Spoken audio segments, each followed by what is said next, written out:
અમરેલી ખાતે ભાવકા ભવાની મંદિરના બહાર પટાંગણમાં 24 વર્ષની દીકરીની ગળું કાપીને હત્યા કરવાની નિર્મમ પ્રયાસ થયો છે. જે પ્રમાણે કાયદો અને વ્યવસ્થાના લીરે લીરા ગુજરાતમાં ઉડી રહ્યા છે, અવારનવાર થઈ રહી છે. અમરેલી જેવું નાનું સેન્ટર અને એમાં આ પ્રકારના ઘાતકી જે બનાવ બન્યો છે એ ખૂબ ગંભીર અને નિંદનીય છે. દીકરી જીવન મરણ વચ્ચે ઝોલા ખાઈ રહી છે, એને એટલી ખરાબ રીતના ગળું કાપીને હત્યાનો પ્રયાસ કરવામાં આવ્યો છે. આરોપી અત્યારે ફરાર છે. અમરેલી પોલીસ અને આખું એ કાયદો અને વ્યવસ્થા સંભાળતું મંત્રાલય આપના માધ્યમથી વિનંતી કરું છું કે આવા બનાવોમાં દિવસે ને દિવસે વધારો થતો જાય છે. દીકરીઓની, મહિલાઓની ચિંતા કરતી સરકારના જે જાહેરાતો કરે છે, પણ ગ્રાઉન્ડની રિયાલિટી ખરેખર ખૂબ અલગ અને ગંભીર રીતના દિવસે ને દિવસે ખરાબ થતી જાય છે. આજે આ દીકરીની જ્યારે પરિસ્થિતિની તાક મેળવો, એની વ્યથા સાંભળી એના પરિવારની, ત્યારે હૃદય દ્રવી ઉઠે કે કઈ ખરાબ રીતે એને છરાના ઘા ગળાના ભાગે મારવામાં આવ્યા. ભગવાનનો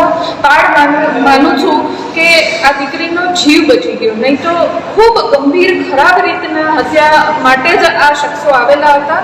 અને જે પ્રમાણેનો હુમલો થયો છે એ પ્રમાણે કાયદો અને વ્યવસ્થાને ફરી એક વખત ક્યાંક કડક રીતના અમલ કરાવવો જરૂરી બન્યો છે. એમાં અમરેલી બાકાત રહ્યું નથી આવા બનાવોમાં. તો આવનારા સમયમાં ભારતીય જનતા પાર્ટીની ગુજરાતની સરકાર આ પ્રમાણે જે મહિલાઓની અને દીકરીઓ સાથે ઘટનાઓ બને છે એની ચિંતા કરે અને આવા પ્રમાણમાં બનાવો દિવસે ને દિવસે વધી રહ્યા છે એના ઉપર ગંભીર રીતે વિચારણા કરીને કાબૂમાં લાવવાના પ્રયત્ન કરે, એવું હું આપના માધ્યમથી વિનંતી કરું છું.